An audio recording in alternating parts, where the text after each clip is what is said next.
Hi, and welcome to the Daily Pickup, the show where we answer the eternal questions. What is this crap? Why is it in my apartment? Um, so, I am I'm kind of an antique stealer, I guess you could say, but I also collect a variety of things. And this is going to be a video blog where I just talk about some of the things I pick up day to day, and just share some stories, create a dialogue. So, anyway, today I found, I gotta go around to a couple places, and some days you don't find anything, some days you find a lot of stuff. Today I made a pretty good score. I love comics. I love graphic novels. I've been reading them voraciously since I was very young. And I found quite a collection of them today. I found a couple things I've been wanting to read for a while. Here's Alien Legion by Chuck Dixon and some guy named Stroman. This is from Titan Books, who are mostly known for doing a lot of 2000 AD reprints for the US market. They also put out a couple DC books for the UK market. I should look into them more, but this was originally a Marvel Epic comic series. This collects the first 12 issues. The color is really nice. It's got that kind of glossy Marvel kind of stock, even though it's not a Marvel book. Yeah, it looks cool. So, also not epic, but the same kind of feel, same time period in the 80s. The Nam. I've had numerous individual issues of this. I've never read them. This has the first couple issues in a paperback. Nice Mondo Baxter paper from the 80s. I like that. Let's see, some Grant Morrison stuff. I've been trying to complete a collection of Grant Morrison graphic novels so I can reread a lot of them that I read when I was younger.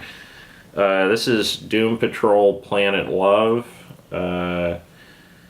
His whole Doom Patrol run is great. There's a street that's a transvestite. There's a lady with 64 personalities. There's abstract art-based villains, which were also in Web of Spider-Man. I think everyone agrees that Grant Morrison did it better in Doom Patrol.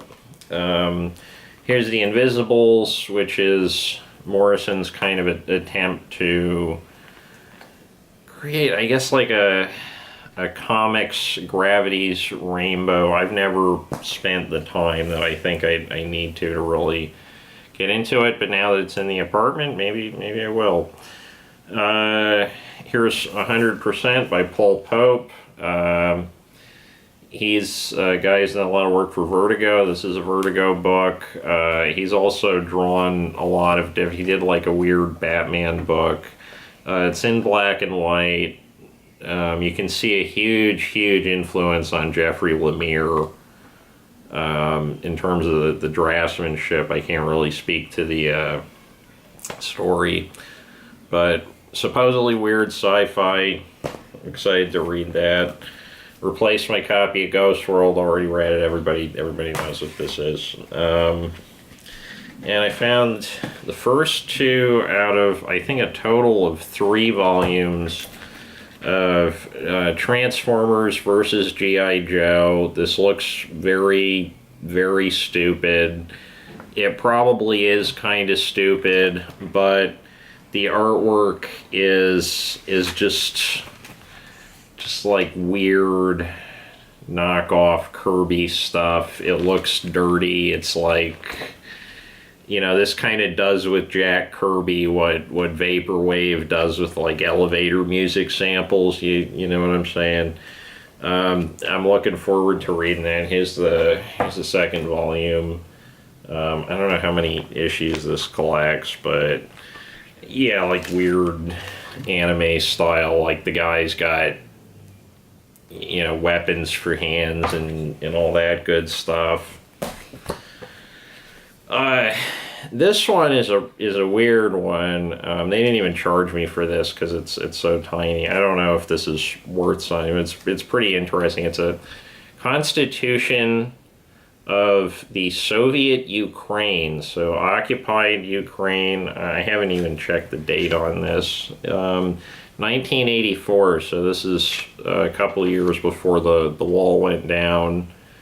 It's got some interesting, I guess, propaganda, probably pictures of, you know, here's some factory guys getting off their, you know, their shift, and here's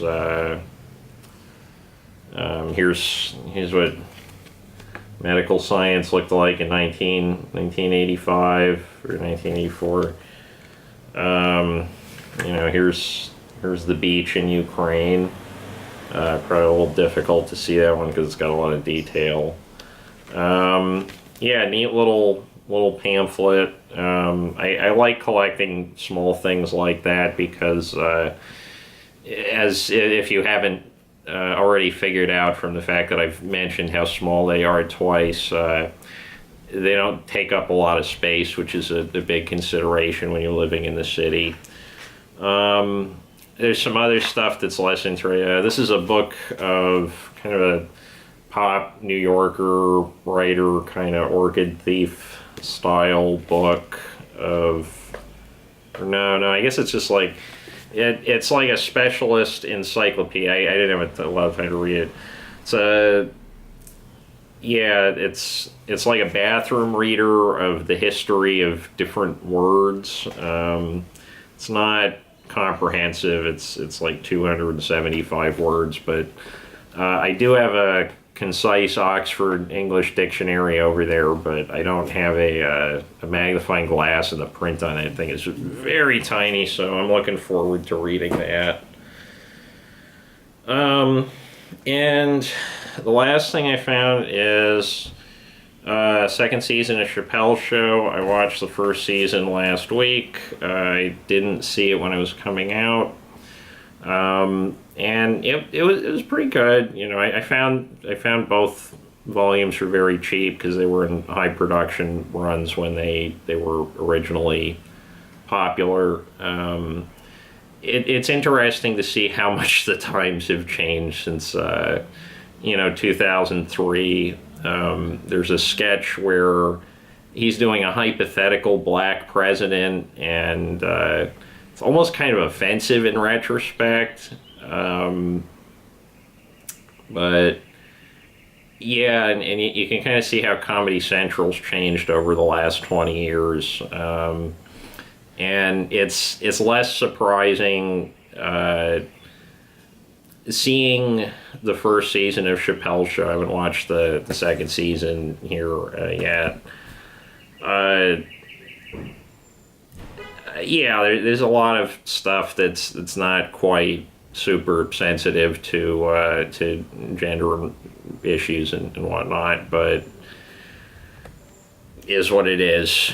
And it was $1, so I'm not complaining. And it's a $1 that went to charity, so you know, it's, if you have to consume something problematic, it's probably the best circumstances to do it under.